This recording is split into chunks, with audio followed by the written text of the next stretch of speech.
In today's video, I'm going to be answering a very frequently asked question regarding a very popular technique. We're going to be using all types of mediums to test to see what works the best. And in the end, I think you're going to be surprised at just how easy this is to do. Get your notepads out, your pencils out. We've got a lot of testing. Let's set up and get this fluid art party started.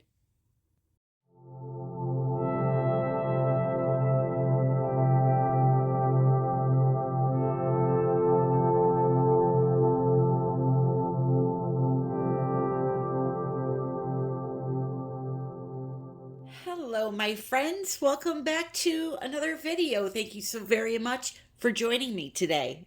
So in today's video, I'm finally going to answer the most popular question I've gotten over the last couple of weeks, and that is, can you do this amazing technique of Jamal Belgamari's on a canvas? As you have seen over the last few weeks, I've been showing you how to do it on an artist panel that has a smooth surface. But a lot of people don't want to have to go out and buy those. They have a ton of canvases, thanks to Michael's buy one, get two free sale. I had to actually rent a storage unit because I went so crazy on those sales. Anyway, that's a whole other story for another time, my addiction to art supplies. But we have all these canvases and we want to be able to use them to do all the techniques that we like, right? So Jamal has done these techniques on laminated wood, as he calls it. I've found a substitute for laminated wood, which is an artist panel. I'll pop one up on the screen there. You could buy those at Michael's, online at like Blick, Jerry's, Artorama, places like that. But again, we want to know if we can do it on a canvas. Another thing about his channel that I just want to address that I've gotten a lot of questions for. He is a Spanish-speaking gentleman.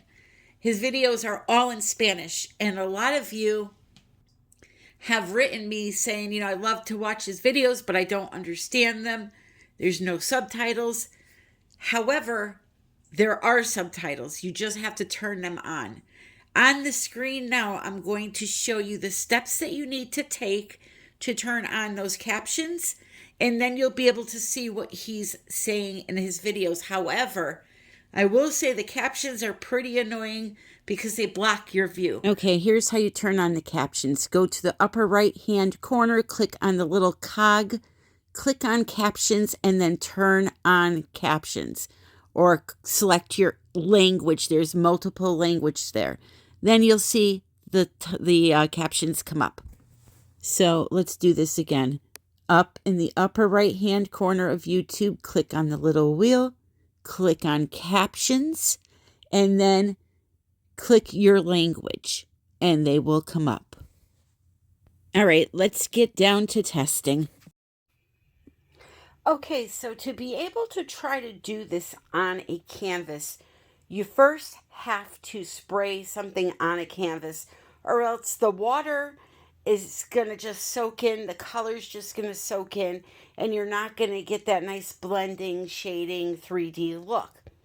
So what I thought I would try first is this workable fixative. It's a spray. You could buy it online. I'll put a link in the description. Not Home Depot, Hobby Lobby, all the art stores, Michael's, they all carry it, okay? And what people typically use this for is this. It protects your drawings, your sketches, if you want to rework an area. So if I sketch out a dog and then I want to do some different type of art on top of it, but the medium I'm going to use would make the pencil bleed that I drew the dog with. People will spray this down first over the dog that I sketched, imaginary here, and then they'll be able to paint on top of it without smudging the lines. So I thought I would try this first because it doesn't have a gloss to it. If you use a spray like a varnish that's a glossy varnish and then add water to it, the water is really going to beat up a lot and it's going to affect the paint. You're going to get a lot of little bubble looking images in the paint. So I'm going to use this because there's no kind of a finish to it, we'll say. I will also be testing matte varnish and, believe it or not, resin. So very simple. We're going to take some water.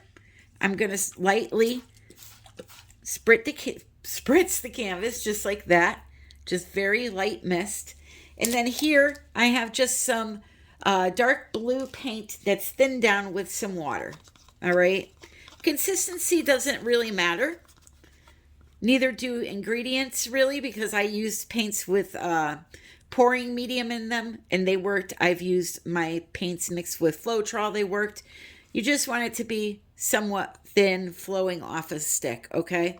The easiest way would be to put some tube paint in a cup and add some water to it until it's pretty thin. Again, it doesn't need to be exact. We're not looking for effects to happen like cells and stuff like that for this technique. So I just put a little bit of that paint on the canvas and now I'm just going to move it around. All right, so far so good, guys. I'm liking what I'm seeing, but there's a lot of testing to do here. We want to test to see if we can get things like bubble wrap or even saran wrap to make texture like you can do on the piece of wood.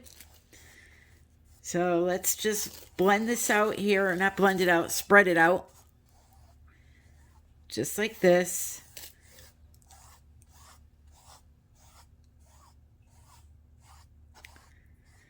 All right, let's just do some lines like this, like I did on that first one. And the thing that's cool about this is it creates a beautiful 3D effect. It creates textures in the paint. It does this beautiful, as you can see right here, outlining and shading. Okay, now let's say we wanted to add in another color. We will go with maybe just some white. We'll add in some white. Let's just dip our brush into that lightly, like so. And let's do that, okay? Again, I'm not trying to make a piece of art. I'm just testing the different components of this technique. See how it goes, all right? If we can get it to work on a canvas, that's great. I really don't have high hopes, though, for the removing paint part, like where you use a paper towel to remove a little bit of the color and just have a much lighter color on surface, but we'll try it out. All right, so we got that. Let me try first with a Q-tip. So here, I have a Q-tip. I'm just going to mist it with my water so it's damp. All right, and let's see how that goes. Will it erase? And just like I thought, not that great. Now, what if we go over it again with the dry side? Well, it gets a little bit lighter, so that's good.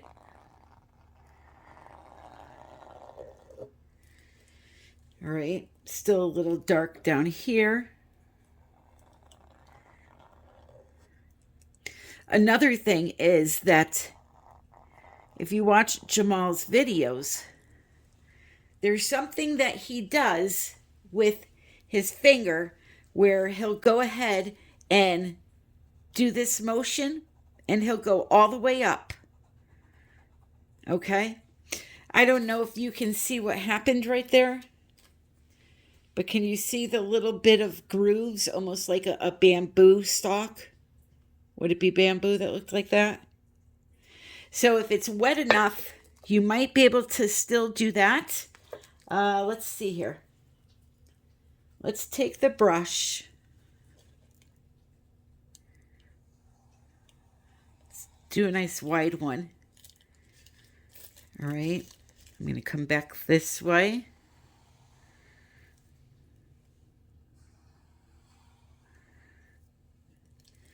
All right, now let's take my finger. And it's doing it a little bit. Not a lot though. So let me add in a little more white into that area.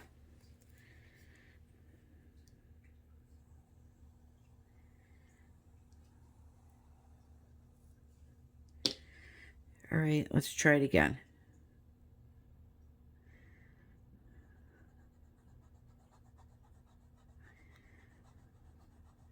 Yeah, see, that time you really don't see it at all. So, doing something like that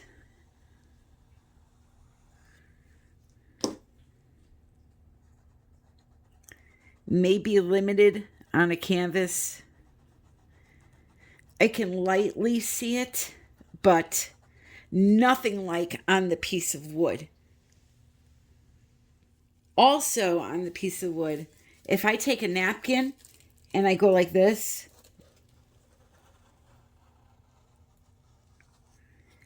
it comes out much cleaner, much wider than that. So you can somewhat do this on a canvas. However, you're limited to what you can do. All right, let's do this again here. Let's add in some darker areas, and then let's try something else. On the wood panel, if you mess up your piece of art and you don't like it, you can always take your water, spray it down really good, wipe it off if you want, okay? But here you're going to get staining because that stuff is really, it seals it, but not enough. Let's do this. You still have that texture of the canvas that's grabbing, all right? You could take a balloon. Let's see. Let's see how the balloon works on here. Because I know on the wood, it works awesome. So the balloon works good, as you can see. We still have that beautiful texture that you can get from the wet paint in the balloon. We just add a little more color into that.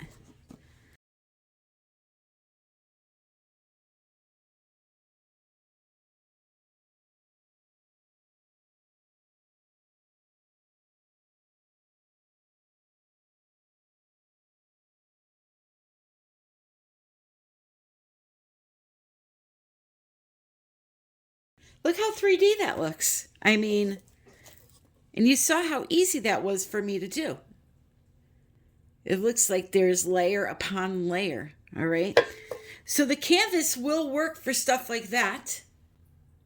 What about things like laying plastic over it? So this is just another way to get a different background for a painting. Putting plastic or bubble wrap over the top of the wet paint should create some textures on the canvas. This worked okay. Not as good as the wood, but you were able to get some textures on the canvas with the plastic. Now you may be saying, why would I want to do something like this to begin with? Well, just think of this background for an ocean pour that you're going to do on top. or a very cool piece of mixed media art. So it's interesting how when you have one color on the canvas, you can get this finger thing to work. Like you can see the rings, they're very pronounced. But when I add in a different color, you really don't see it. However, when you do it on the piece of laminated wood, it is very pronounced. And again, I'm going to show you that at the end. So here, I'm just adding in a little green and testing that again. And again, there's really just not enough movement for it to work with all of that paint on top of the canvas. I tried to look through Jamal's videos to see if he had tested this on canvas before with like different sealants on the surface, and I couldn't find anything. That's not to say he hasn't done it. It's just that he has a lot of videos and I didn't find it. So now the last thing I'm going to be testing is a flower. Flowers are very fun to do with your acrylic pour paint, and this technique specifically makes them extremely easy to do. So I'm kind of just zipping through this one really quickly at the end of the video. I do show you how to make the brush strokes for the flowers, but you can see I'm getting a little bit of definition and depth in this flower. So it is again, somewhat working. It's just that with the wood panels, it's so much more pronounced. The one thing I do like about this technique is the fact that if you go over and over the area that you're painting, it creates more and more depth. And I just love this technique. I really do.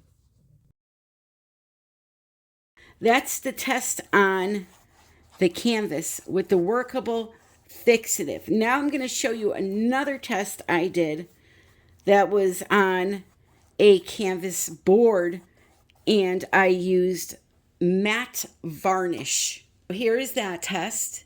All right.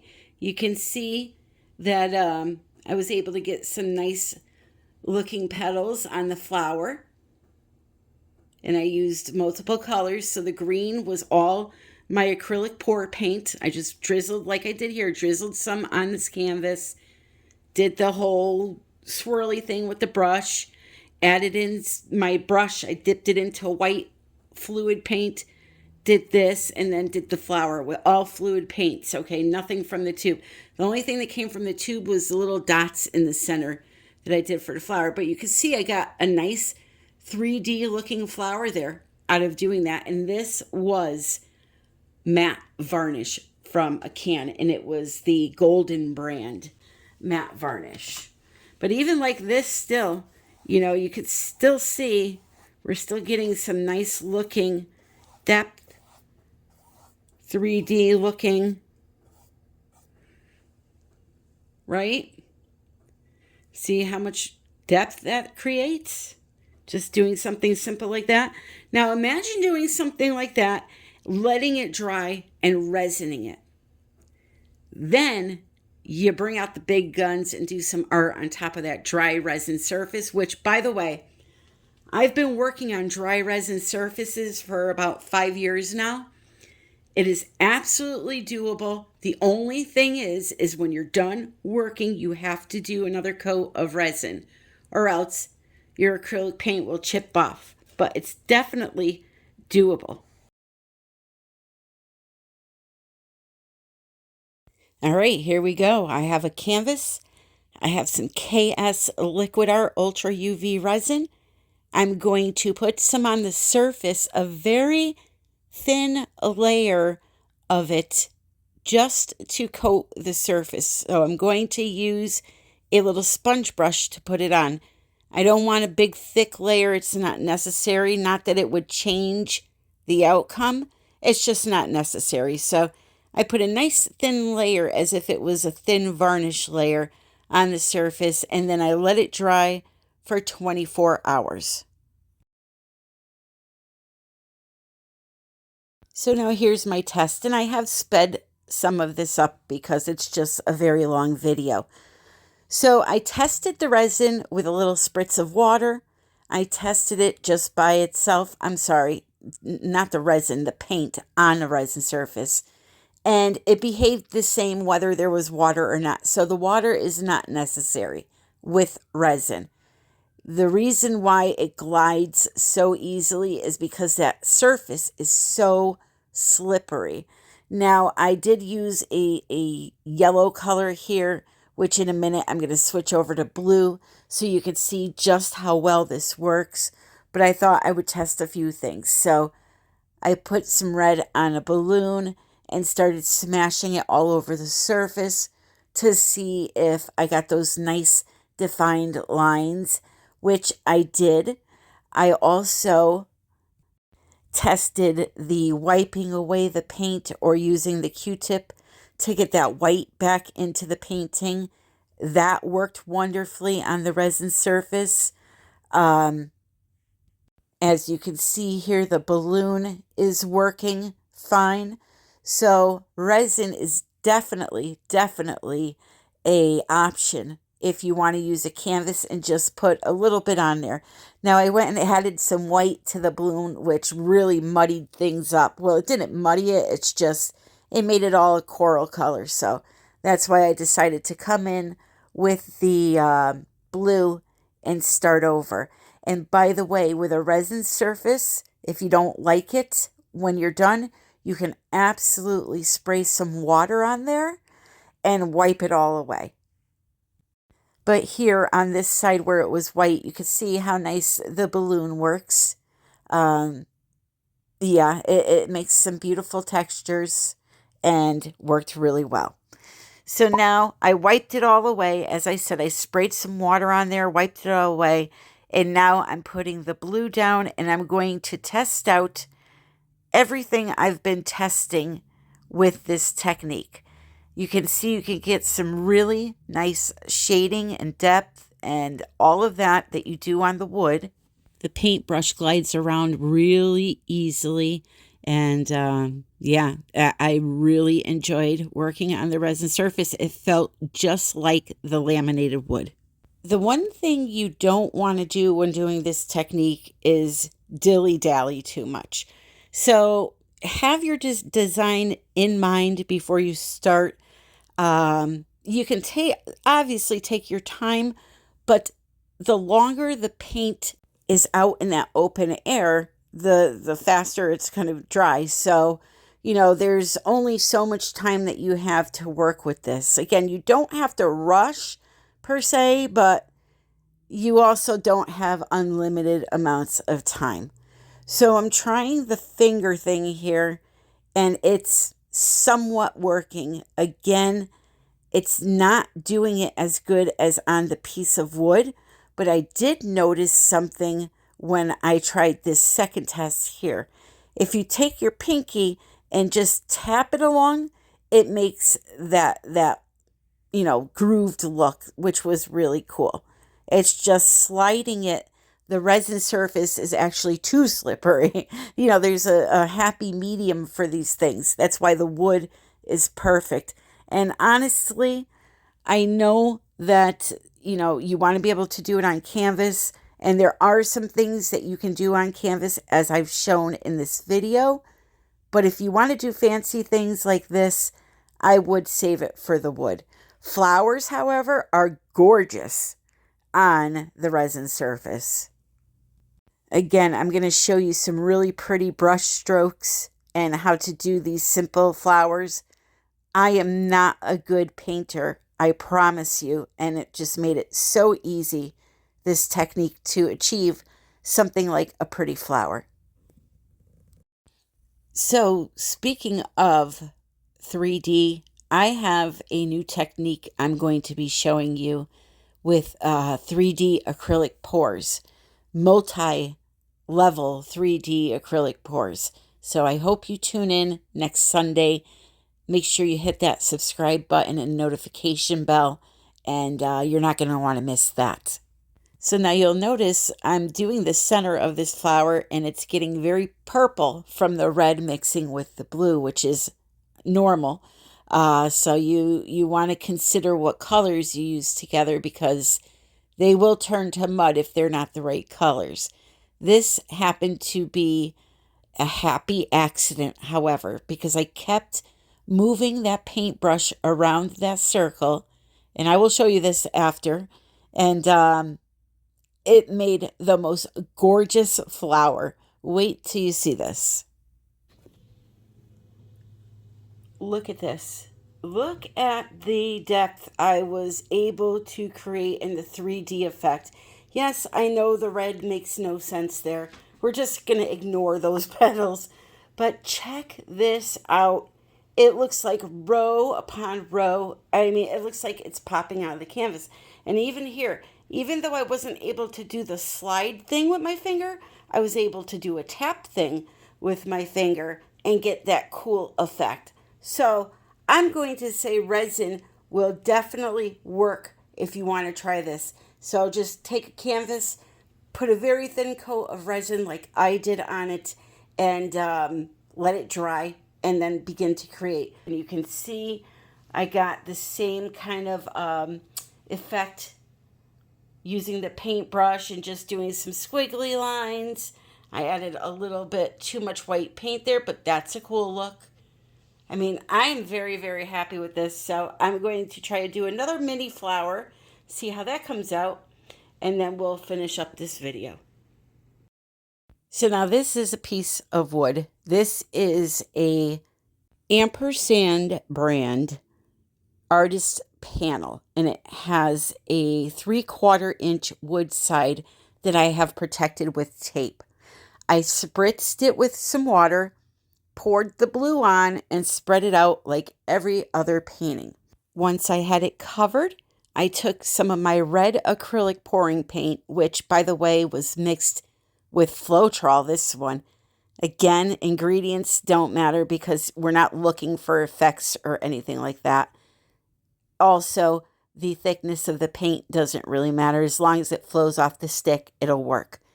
So you see, I'm just adding that red and doing these very simple brush strokes. It's nothing complicated. And somehow it just magically turns into a beautiful flower. And of course, again, because the red is mixing with the blue, you're going to get a lot of purple. However, I actually liked the color that it made. And you're also able to add more color back in once you're done if you want to, which I also will show you that in a second. But you see, I'm just going slow and making that swooping motion with the brush, and it's magically making this awesome 3D flower.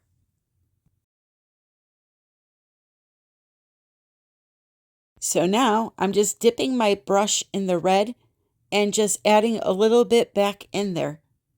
Again, you can do so many different things with this. I just love it. So here's my first version of the flower after adding the red back in. Then I also show you a few brush strokes to create this next flower that you're about to see. But look at that beautiful feathering. And here again, just so you can see close up, just a light swooping motion. I promise you, I am a horrible painter. I have 0.0 experience with painting stuff like this, and this just is so magnificent. It's so easy. So I went over the flower again, and you can see it just totally changed the look again. And then a third time. Look at that. It's mind-blowing. So now I wiped it all away, and I'm going to show you that finger thing really quick. So look how well it works on the wood. And also, when using just one color, it's really pronounced. I know Jamal comes back in with some paint, and he will put a stripe of that color and then do the finger thing and have different colors of this kind of, I don't know, palm tree rings effect. Yeah, so he does that, and he has all different colorful pieces that he makes. But I just wanted to show you how much better it worked on the wood. So my friends, I hope you enjoyed today's video.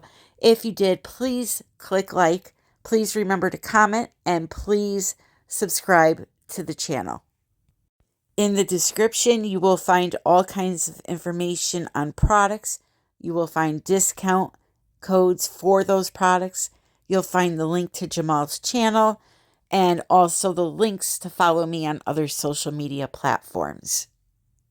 I release a new video every Sunday at 3:30 p.m. Eastern Standard Time. Make sure you protect your wood sites with tape when doing any type of painting, by the way. And so I'll see you guys next Sunday, 3:30 p.m. Eastern Standard Time. And to sum this up, yes, you can do this on canvas, but some of the techniques are going to be limited. So I suggest wood or resin. I love you all, and happy pouring.